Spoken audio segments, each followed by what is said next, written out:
네, 안녕하세요. 용인시 마을공동체 지원센터에서 공동체 관련 책을 안내하고 소개해드리는 듣고 볼 책의 아리입니다. 오늘도 연연님과 함께하겠습니다. 안녕하세요, 연연님. 안녕하세요, 아리님. 네, 오늘은 와타나베 이타루의 시골 빵집에서 자본론을 굽다 라는 책을 소개해드리겠습니다. 진정한 삶의 가치와 노동의 의미를 생각해 보게 하는 책이고요. 일본 변방의 작은 시골 빵집 주인이 일으킨 소리 없는 경제 혁명이라는 타이틀이 붙어 있네요. 프롤로그에 우리 가게의 경영 이념은 이윤을 남기지 않기다. 처음부터 그럴 생각은 아니었지만 빵을 만드는데 없어서는 안 되는 균의 목소리에 귀를 기울이다 보니 어느새 그런 희한한 빵집이 되어 있었다. 그 과정에서 나는 그 균들이 들려주는 목소리가 지금으로부터 150년 전의 인물인 마르크스의 목소리와 닮았다는 사실을 깨닫기 시작했다. 썩는다, 부패한다 라는 것은 자연의 섭리다. 따라서 부패하지 않는다는 것은 자연의 섭리에 반한 현상이다. 그런데도 절대 부패하지 않고 오히려 점점 늘어나는 것이 돈이다. 돈의 그 같은 부자연스러움이 작아도 진짜인 것으로부터 우리를 멀어지게 한다. 이런 진리를 깨달은 우리 부부는 돈도 부패하게 하고 경제도 부패하게 하면서 지역사회와 함께 살아가는 중이다. 이런 움직임이 소리 없이 확산되고 있다. 언젠가는 지역사회를, 국가를, 나아가 세계를 변화시킬지도 모른다. 150년의 시간이 흐른 지금 일본의 변두리 작은 시골 마을에서 소리 없는 혁명이 일어나고 있다. 그리고 균에 대한 얘기들이 나오는데요. 균이 도대체 뭘까? 이 자연계에서는 균의 활약을 통해 모든 물질이 흙으로 돌아가고 또 살아있는 온갖 것들의 균형은 이 순환 속에서 유지된다. 자연의 균형 속에서는 누군가가 독점하는 일 없이도 누군가가 혹사당하지 않고도 생물이 각자의 생을 다한다. 부패가 생명을 가능케 하는 것이다. 바로 이런 자연의 섭리를 경제활동에 적용시키면 어떻게 될까? 이 각자의 생을 다하기 위한 배경에 부패라는 개념이 있다고 한다면 이 부패하는 경제는 우리 각자의 삶을 온화하고 즐겁게 만들어주고 인생을 빛나게 해주지 않을까? 저자의 이름이 와타나베 이타루, 부인의 이름이 마리코, 다루, 마리 이렇게 됐더라고요. 10대, 20대는 공부 안 하고 뭔가를 해서 키워볼까 라는 생각을 하고 본인이 뭔가 자신이 없으니까 아버지하고도 가깝지 않았는데 아버지는 학자셨던 거예요. 그래서 어머니의 권유로 나중에 아버지가 헝가리로 떠나시는데 같이 가봐라. 그래서 이제 아버지와 함께 헝가리 가서 와인을 마시면서 대화를 많이 했던 것 같아요. 그때 헝가리에서 만난 사람들이 당신은 무슨 일을 하나요? 라고 물었더니 하는 일이 없는 거예요. 근데 거기에 살고 있는 사람들은 뭔가 자기만의 세계가 있었던 거죠. 그래서 거기에 충격을 받고 나이 30에 내가 이렇게 살면 안 되겠다 생각을 하고 돌아와서 할아버지가 의사하셨어요. 그래서 의대를 가려고 했는데 의대는 못 갔고 농대를 갔습니다. 네. 그래서 농대를 가서 나는 시골에 가서 농촌에 가서 살고 싶다라는 생각을 했던 거죠. 학교 졸업하고 일단 농촌과 관련된 일을 시작을 했는데요. 원산지 위조를 한 이런 것을 겪으면서 나는 여기에 맞지 않다. 내가 용납이 안 된다. 라는 생각을 하고 나는 내가 하고 싶은 일을 찾아야겠다 했는데 꿈에서 할아버지의 목소리를 듣게 된 거예요. 와타나베 이타루 너는 빵을 만들어 보렴. 이렇게 해서 빵집이 시작이 됐습니다. 빵을 만들기 위해서 늦은 나이에 공부를 시작을 했는데 2번의 그 빵집 경영자를 만나죠. 근데 첫 번째는 부패하지 않는 경제를 만드는 그런 빵집이었고요. 어떤 장인도 필요 없어요. 그냥 계속해서 이윤만 추구할 수 있는 그런 시스템을 만들었던 빵집이고 너무 회의를 느꼈고 두 번째는 제대로 된 장인을 만나는 거죠.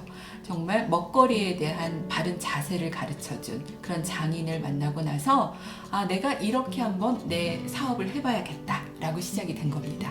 이 책에서 저자가 시골 빵집의 마르크스 강의라고 하면서 5부분으로 나눠서 그 관계를 설명을 하고 있어요. 첫 번째는 상품이란 대체 무엇인가 라고 이제 물으면서 상품의 조건을 3가지를 얘기를 하거든요.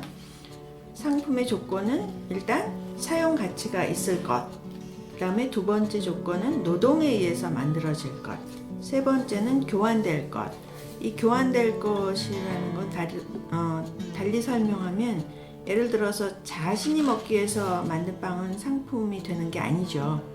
교환을 이제 돈으로 하게 되잖아요. 옛날에는 물물 교환도 있었지만 산업 사회로 발전이 되면서 상품의 가격이 매겨지고 그 돈으로 상품을 교환하게 되는데, 이게 이제 가격의 숨은 비밀이라고 하면서 시골빵집의 마르크스 강의 2에 나오는 얘기예요. 교환의 가치는 수요와 공급에 의해서 결정이 되는데, 교환 가치의 크기를 돈이라는 척도로 표현된 것이 상품의 가격이라는 거죠. 이제 돈이 등장함으로써 이제 문제가 발생하기 시작합니다. 3번째는 그 임금의 정체에 대한 거예요. 자본주의 체제를 규명할 최대 관건인 게 노동력인데, 노동력도 이제 상품이 되는 거죠.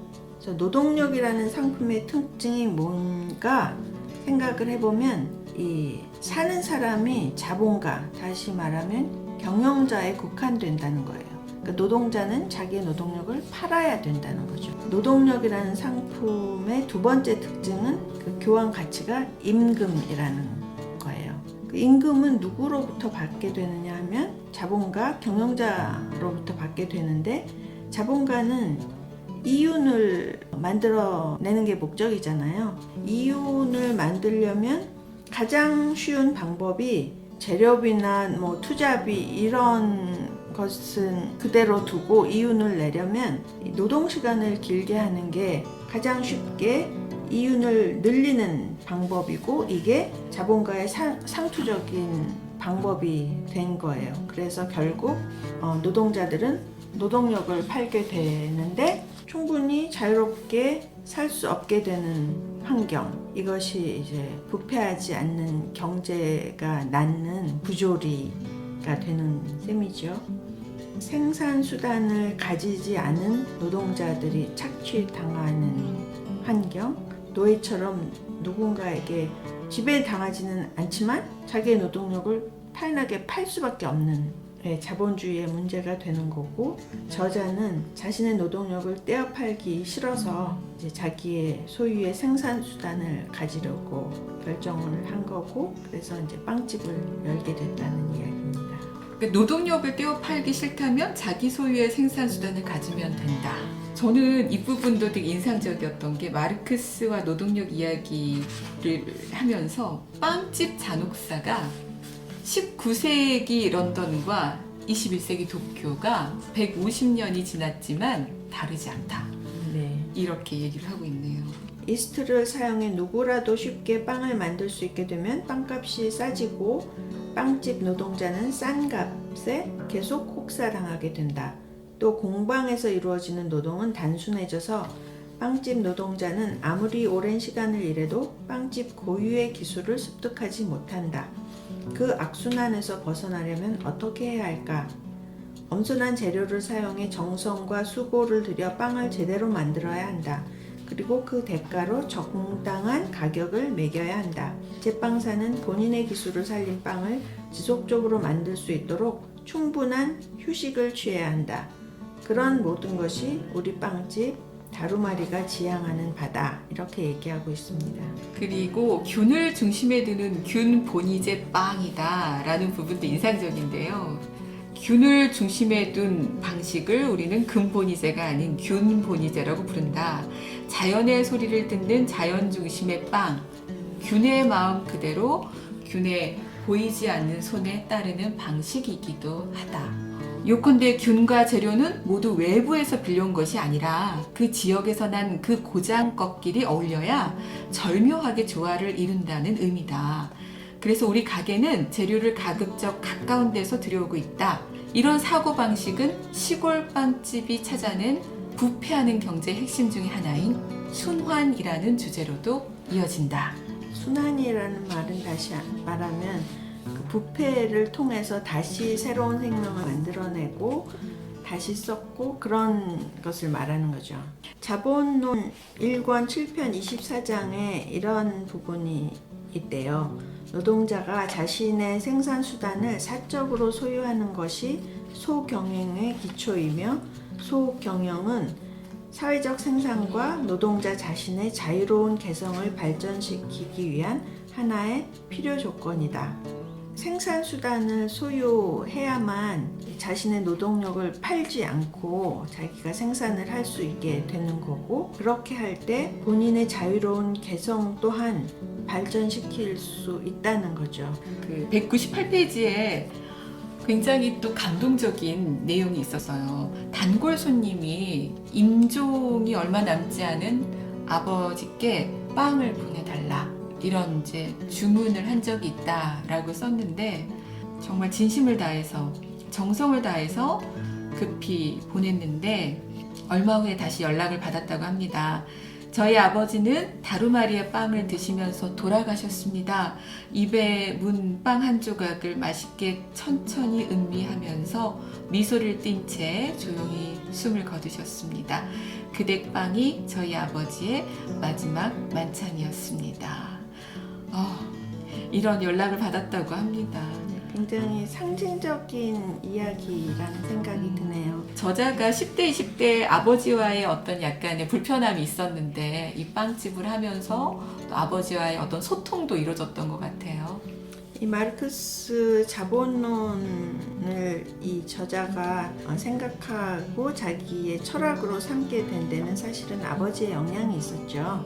세미나 학생들한테 네 가게 얘기를 한 적이 있다. 시골에서 비싼 빵을 파는데 안 망하고 몇 년이나 잘하고 있다고. 환경에도 부담을 주지 않고 사람의 몸에도 좋은 빵을 만든다면서 좋은 재료와 기술을 고집하는데 너희들은 어떻게 생각하느냐고 말이다. 그랬더니 학생들이 이런 얘기를 하더라. 자본주의가 만든 식품은 대부분 허섭 쓰레기 같은 거예요. 사람을 값싸게 부리기 위한 사료 같은 거지요. 그런데 이런 세상에서 진짜 음식을 만든다니 아드님이 만드는 빵에는 가치가 있네요. 그래서 아버지가 또 곁들여서 이런 말씀도 하셨대요.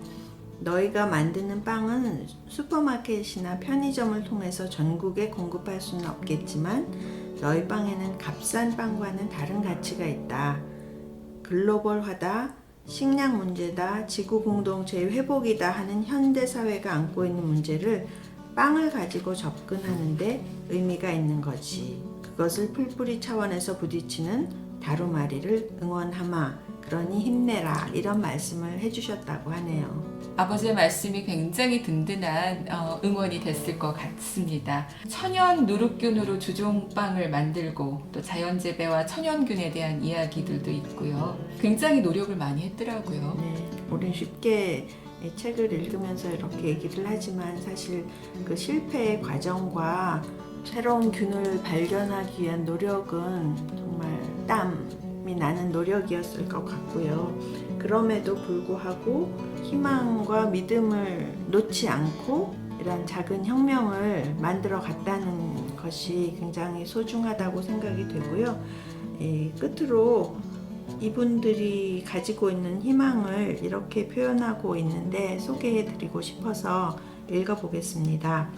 우리는 지금 느끼는 넉넉함을 앞으로도 계속 누리고 싶고 아이들에게도 물려주고 싶다.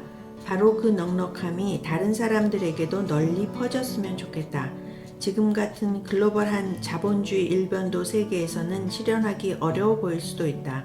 그래서 우리는 미래의 희망의 등불을 밝히기 위해 시골에서 경제를 부패하게 하고 새로운 경제를 발효시켜서 열심히 일한 몸속으로 기분 좋게 배어드는 빵과 맥주와 와인 같은 기분 좋은 경제를 만들고 싶다. 적게 갖고 적게 소비하면서 우리의 어떤 개성을 발휘하고 또 우리 서로를 존중하고 여유롭게 사는 삶. 그럼요, 행복하게 사는 삶.